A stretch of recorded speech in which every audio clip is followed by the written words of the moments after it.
pretty interesting weekend of football. Delighted to say that Phil Thompson joins us on the line. Morning to you, Phil. Hi guys, you all right? Flying it, thanks. Yeah, there's a good story there by David. Wasn't it? Yeah, absolutely amazing. I wish I'd have had his dad as my negotiator when I was... We didn't have much say in ours, by the way. Really? I remember Bob Paisley, Bill Shankly just used to say, there's a contract, we're giving you another couple £100 a week, and you looked and you went, thanks.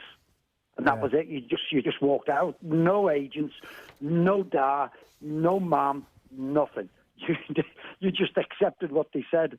And no matter which who, was not bad. No matter who you were, you weren't in a position to say, here, listen, add on an extra zero there. No.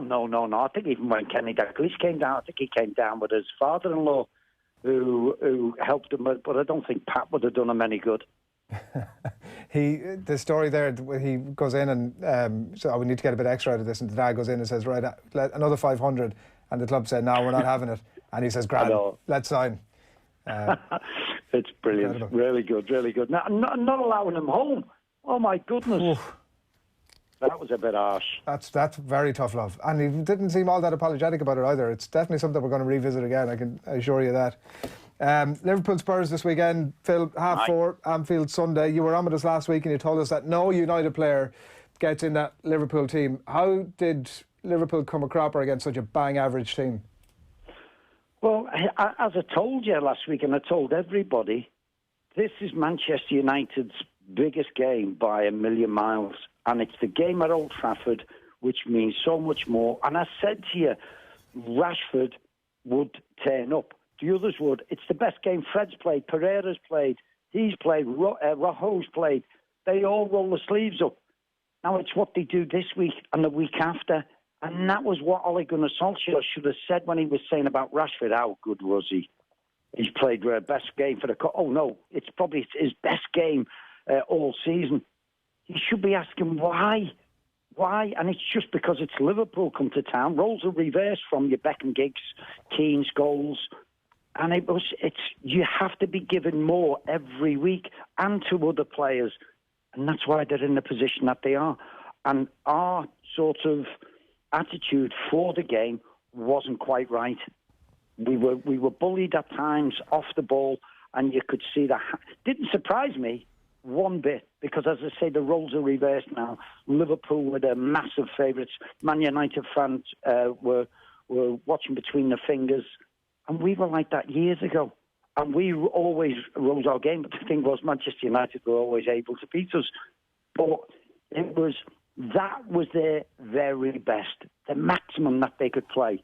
And we never got out of first gear. And that shows the massive difference between the two clubs at the moment.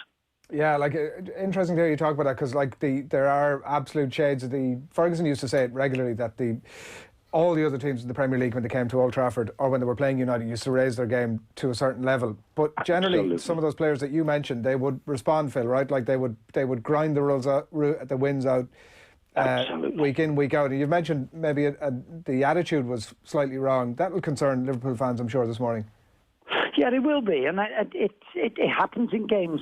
But it was such a momentous game to be quite right, and you've seen it. You're sloppy with your passing. You're sloppy with your challenges in that early part. And yeah, we come to town in the last 15 or 20 minutes.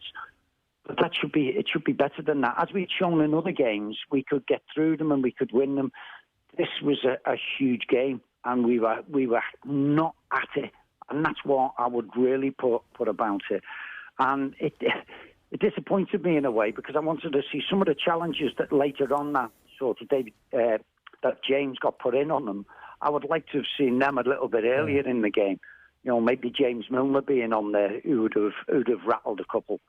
But it wasn't. You get these games and you get this the change in the attitudes. But this was a massive game for us, and I would have liked us to have been at it from the start.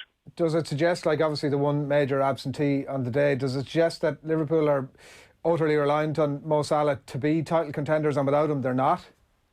No, not particular, because I look at the game in midweek, and probably Mo hadn't played for 3 weeks, and you could see that against Genk in midweek. And it took him a long, long time before he got into the game. He wasn't sort of that game changer on Wednesday night that he should be. So it's not really down to just missing Mo. I just think it was a whole team, a whole squad. I must admit, I thought against United when the Keita came on, Oxlade-Chamberlain came on, Lallana came on, there was a little bit more impetus. Maybe it was Manchester United retiring, but they, certainly Keita and Oxlade-Chamberlain in midweek were absolutely terrific. And they'll give food for thought for Jurgen Klopp in his team selection for Sunday. I think it could be more than that, Phil. I think Oxlade-Chamberlain could be in with a situation of becoming the most effective midfielder that Liverpool have. I'm not sure what you think his ceiling is. Yeah, listen, let's be... what scoring 2 goals doesn't make it that everything is absolutely perfect. I will say that he had a very good game. That's why I'm saying those options. But fully fit and firing Oxlade-Chamberlain is a massive advantage to any team. As we've seen before, he had that dreadful injury that's curtailed his season. You know, and he's worked very, very hard. And it takes a while to get back to your best. When he's at his best, that is a proper player. And I was absolutely delighted for him. Injuries are a terrible thing, but fair play to him. He had a great game. We mentioned Salah just a little bit earlier on. How do you explain his form this season, or how do you evaluate it? Feel like his numbers are pretty good. He's 7 goals, 4 assists, but either, I don't know, he's not hitting the straps in the same way that he had been in previous seasons, or we're nearly expecting too much. I would even last season, because the season before when he absolutely thrilled us all and he was banging, he was just plain Mo. Now he's special Mo, and everybody's giving him even more attention. You see now he wriggled free on Wednesday night. There must have been about 4 players surrounding him, and they're paying him extra attention, and he has to deal with that, and he has to come through.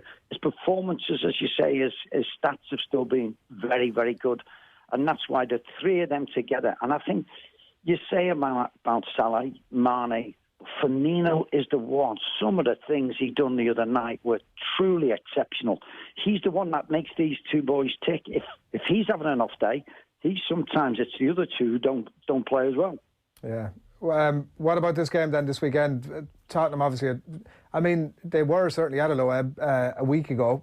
Reading Mark Lawrence, and he still thinks that Spurs are going to get something out of this game, that maybe they've sort of turned a corner a little bit. It does feel like almost a make or break moment for Tottenham. For me, it's not make or break. This is still a good team, but I think there's splits in the camp. When you look, and it's been well documented, the players who are coming out of contract and how you can let your star players, 3 star players, run the contracts down is unforgivable. As Spurs fans, you'd be wanting to know what the heck. So I think there has been. So I wouldn't start one game star by 5.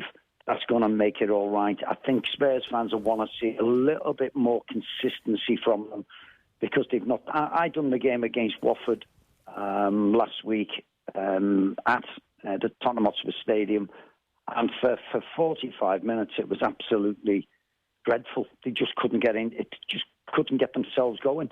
And he changed it again in midweek. And I think that's where it tells me that Poch still really doesn't know his best starting lineup, and I think that's a bit worried. So he's still searching for it.